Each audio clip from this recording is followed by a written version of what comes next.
Hello everyone, welcome to Hegde's corner. Shravana ಮಾಸ ಬಂತು ಅಂದರೆ ಇನ್ನು ಒಂದೊಂದೇ ಹಬ್ಬಗಳು ಬರೋದಕ್ಕೆ ಸ್ಟಾರ್ಟ್ ಆಗುತ್ತೆ ಅಲ್ವಾ. ಸೊ ನೆಕ್ಸ್ಟ್ ಬರೋದು ಅಂದರೆ ನಾಗರ ಪಂಚಮಿ ಹಬ್ಬ. ನಾನಿವತ್ತು ತೋರಿಸ್ತಾ ಇರೋ ರೆಸಿಪಿನ ವಿಶೇಷವಾಗಿ ನಾಗರ ಪಂಚಮಿ ಹಬ್ಬದ ದಿನ ಮಾಡ್ತಾರೆ. ಇದಂತೂ ತುಂಬಾ ಆರೋಗ್ಯಕರವಾದ ರೆಸಿಪಿ. ಹಾಗೇನೆ ಇದು ಸಾಂಪ್ರದಾಯಿಕ ರೆಸಿಪಿ ಕೂಡ.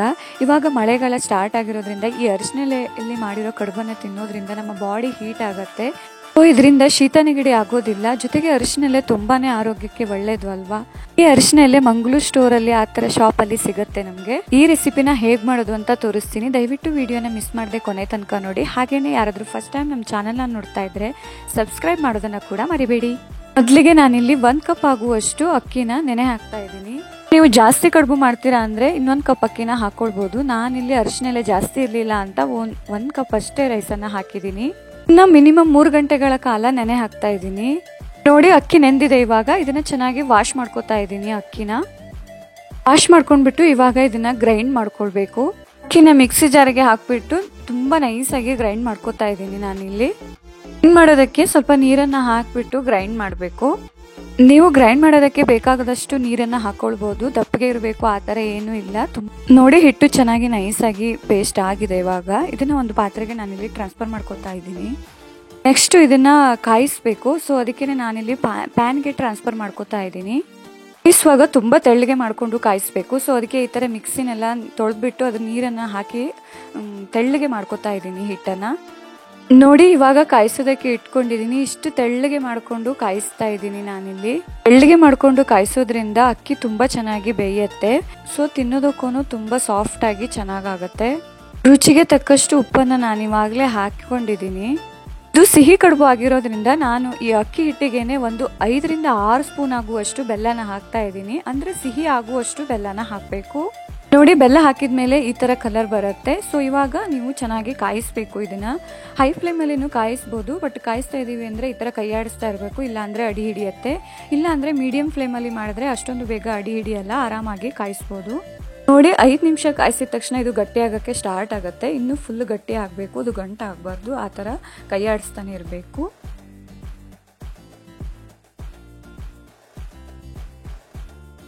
ಇಷ್ಟು ಗಟ್ಟಿ ಆದ್ಮೇಲೆ ಗ್ಯಾಸನ್ನ ಆಫ್ ಮಾಡ್ತಾ ಇದ್ದೀನಿ. ಇಷ್ಟು ಗಟ್ಟಿ ಆದ್ರೆ ಸಾಕು. ಇಲ್ಲ ಇನ್ನೂ ಜಾಸ್ತಿ ಗಟ್ಟಿ ಆದ್ರೆ ಅದು ಹಚ್ಚೋದಕ್ಕೆ ಬರಲ್ಲ. ಅದಕ್ಕೇನೆ ಇದನ್ನ ಸ್ವಲ್ಪ ತಣ್ಣಗಾಗೋದಕ್ಕೆ ಬಿಡ್ತಾ ಇದ್ದೀನಿ. ಹಾಗೇನೆ ಅದು ತಣ್ಣಗಾಗೋಷ್ಟ್ರಲ್ಲಿ ತೆಂಗಿನ ತುರಿನ ತುರ್ಕೊಂಡು ಅದ್ರ ಒಳಗಡೆ ತುಂಬೋದಕ್ಕೆ ಹೂರ್ಣನ ರೆಡಿ ಮಾಡ್ಕೊಳ್ಳೋಣ. ಇನ್ನೊಂದು ಪ್ಯಾನ್ಗೆ 1 ಕಪ್ ಆಗುವಷ್ಟು ತೆಂಗಿನ ತುರಿನ ತಗೊಂಡಿದ್ದೀನಿ. ಇದಕ್ಕೆ 1 ರಿಂದ 2 ಸ್ಪೂನ್ ಆಗುವಷ್ಟು ಬೆಲ್ಲನ ಹಾಕ್ತಾ ಇದ್ದೀನಿ. ನೀವು ಬೇಕಿದ್ರೆ ಸಕ್ಕರೆನ ಕೂಡ ಯೂಸ್ ಮಾಡ್ಬೋದು. ಬೆಲ್ಲ ಹಾಕಿದ್ರೆ ತುಂಬಾ ಚೆನ್ನಾಗಿ ಟೇಸ್ಟ್ ಬರುತ್ತೆ. ಅದಕ್ಕೆ ಬೆಲ್ಲನೇ ಯೂಸ್ ಮಾಡ್ತಾ ಇದ್ದೀನಿ. ಕಾಯಿ ತುರಿ ಮತ್ತೆ ಬೆಲ್ಲನ ಎರಡು ಮಿಕ್ಸ್ ಮಾಡಿ ಕೂಡ ಮಾಡ್ಬೋದು. ಇಲ್ಲ ಅಂದರೆ ಸ್ವಲ್ಪ ಬಿಸಿ ಮಾಡಿ ಅದು ಸ್ವಲ್ಪ ಪಾಕ ಬಂದಮೇಲೆ ಕೂಡ ಹಾಕ್ಬೋದು. ನಾನಿಲ್ಲಿ ಸ್ವಲ್ಪ ಬಿಸಿ ಮಾಡಿ ಅದು ಪಾಕ ಬಂದಮೇಲೆ ಹಾಕ್ತಾ ಇದ್ದೀನಿ. ಹಾಗೇನೆ ಇದಕ್ಕೆ ಫ್ಲೇವರ್ಗೆ ಅಂತ ಏಲಕ್ಕಿನ ಪೌಡರ್ ಮಾಡಿ ಹಾಕಿದ್ದೀನಿ. ನೋಡಿ ಅದು ಸ್ವಲ್ಪ ಈ ಥರ ಪಾಕ ಬಂದರೆ ಸಾಕು. ಒಂದು 5 ನಿಮಿಷ ಇಟ್ಟರೆ ಸಾಕಾಗುತ್ತೆ.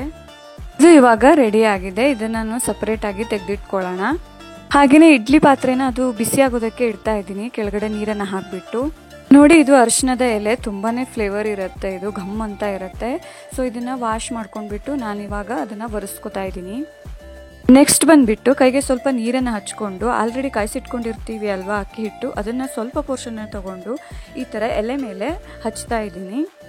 ಕೈಗೆ ಸ್ವಲ್ಪ ನೀರನ್ನ ಹಾಕೊಂಡ್ರೆ ಅದು ಕೈಗೆ ಅಂಟ್ಕೊಳ್ಳಲ್ಲ, ಈಸಿಯಾಗಿ ಹಚ್ಬೋದು. ನೋಡಿ ಈ ತರ ಅರಿಶಿಣೆಲೆಯಲ್ಲಿ ಈ ತರ ಸ್ಪ್ರೆಡ್ ಮಾಡಬೇಕು ಈ ಹಿಟ್ಟನ್ನ. ನಾನಿಲ್ಲಿ ಸ್ವಲ್ಪ ಜಾಸ್ತಿನೇ ಹಚ್ಕೊಂಡಿದ್ದೀನಿ, ಯಾಕಂದ್ರೆ ಸ್ವಲ್ಪ ಕಡಿಮೆ ಇದೆ ಅಲ್ವಾ ಅರಿಶಿಣೆಲೆ, ಅದಕ್ಕೇನೆ. ಇನ್ನು ಚಿಕ್ಕದಾಗಿ ಹಚ್ಕೊಂಡ್ರು ಕೂಡ ಆಗತ್ತೆ. ಆಮೇಲೆ ರೆಡಿ ಮಾಡಿ ಇಟ್ಕೊಂಡಿರೋ ಹೂರ್ಣನ ಇದರ ಮಿಡ್ಲಲ್ಲಿ ಸ್ಪ್ರೆಡ್ ಮಾಡ್ತಾ ಇದ್ದೀನಿ. ಸ್ಲೋಲಿ ಈ ಲೀಫನ್ನ ಈ ತರ ಫೋಲ್ಡ್ ಮಾಡಬೇಕು. ಕೇರ್ಫುಲ್ ಆಗಿ ಫೋಲ್ಡ್ ಮಾಡಿಲ್ಲ ಅಂದ್ರೆ ಹರಿದೋಗ್ಬಿಡತ್ತೆ. ಈ ತರ ಫೋಲ್ಡ್ ಮಾಡಿಬಿಟ್ಟು ಅದರ ಸೈಡಲ್ಲಿನೂ ಕೂಡ ಈ ತರ ಫೋಲ್ಡ್ ಮಾಡಬೇಕು. ನೋಡಿ ಫೋಲ್ಡ್ ಮಾಡಿದ ತಕ್ಷಣ ಅದು ಈ ತರ ಕಾಣಿಸುತ್ತೆ. ಇದು ಒಂಥರ ಮೆಥಡ್ ಫೋಲ್ಡ್ ಮಾಡೋದು. ಇನ್ನು 2-3 ತರ ಮೆಥಡ್ ಇದೆ ಫೋಲ್ಡ್ ಮಾಡೋದಕ್ಕೆ. ನಾನು ಇವಾಗ ತೋರಿಸ್ತೀನಿ ಬನ್ನಿ. ನೆಕ್ಸ್ಟ್ ನೋಡಿ ಸಿಂಪಲ್ ಆಗಿ ಈ ತರ ಕೂಡ ಫೋಲ್ಡ್ ಮಾಡುವುದು. ಈ ತರನು ಫೋಲ್ಡ್ ಮಾಡಿ ಕಡುಬನ್ನ ಮಾಡ್ತಾರೆ. ನೋಡಿ ಈ ತರ ಕಾಣಿಸುತ್ತೆ. ಇನ್ನೂ ಒಂದು ಮೆಥಡ್ ಅಲ್ಲಿ ಫೋಲ್ಡ್ ಮಾಡೋದನ್ನ ತೋರಿಸ್ತೀನಿ. ಆ ಕಡೆ ಲೀಫ್ ಎಕ್ಸ್ಟ್ರಾ ಇರೋದು ಮತ್ತೆ ಈ ಕಡೆ ಲೀಫ್ ಎಕ್ಸ್ಟ್ರಾ ಇರೋದು ಈ ತರ ಫೋಲ್ಡ್ ಮಾಡಿಬಿಟ್ಟು ಅದರ 2 ತುದಿಗಳನ್ನ ಈ ತರ ಆಮೇಲೆ ಮತ್ತೆ ಫೋಲ್ಡ್ ಮಾಡಬೇಕು. ಈ ತರ ಮಾಡಿ ಅದನ್ನ ಉಲ್ಟಾ ತಿರುಗಿಸಿ ಇಟ್ರೆ ಇನ್ನೊಂದು ತರ ಮೆಥಡ್ ಆಗುತ್ತೆ.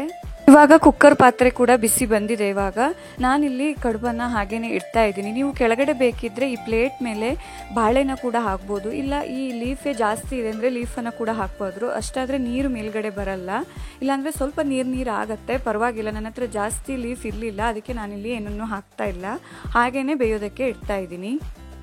ಒಂದು 15 ನಿಮಿಷ ಇದನ್ನು ಚೆನ್ನಾಗಿ ಬೇಯಿಸ್ತಾ ಇದ್ದೀನಿ. ಆಲ್ರೆಡಿ ಕಾಸಿರೋದ್ರಿಂದ ಬೇಗ ಬೇಯುತ್ತೆ ಇದು.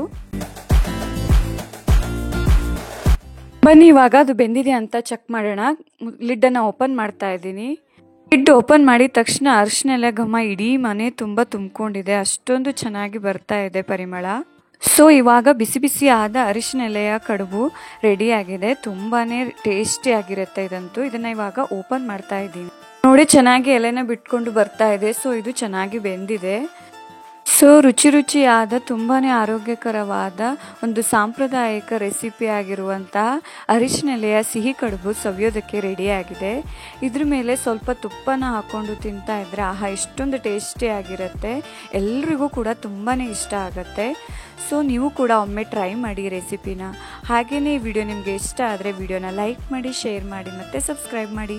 Thank you for watching the video. Okay bye, signing off to Hegde's corner.